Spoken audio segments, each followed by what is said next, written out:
સુરેન્દ્રનગર જિલ્લામાં તારીખ 1/1/2026ની લાયકાતની તારીખના સંદર્ભમાં યોજાયેલ ખાસ સંક્ષિપ્ત સુધારણા કાર્યક્રમ સફળતાપૂર્વક પૂર્ણ થયો છે.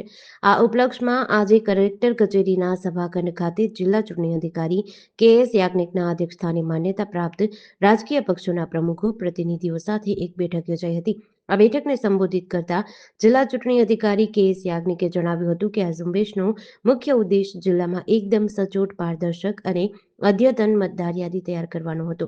મતદાર યાદીના શુદ્ધિકરણ માટે ડબલ નોંધણી, અવસાન પામેલા કે કાયમી સ્થળાંતરિત થયેલા મતદારોના નામ નિયમ અનુસાર કમી કરી અત્યંત ચોકસાઈ રાખવામાં આવી છે.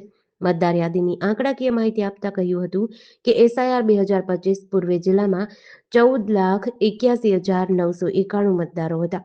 તારીખ 19/12/2025ના રોજ પ્રસિદ્ધ થયેલા પ્રથમ તબક્કાના ડ્રાફ્ટ રોલમાં 13,44,959 મતદારો અને સમગ્ર પ્રક્રિયા દરમિયાન કુલ 21,316 મતદારોનો ઉમેરો, જ્યારે કુલ 21,415 નામો કમી કરવામાં આવ્યા છે.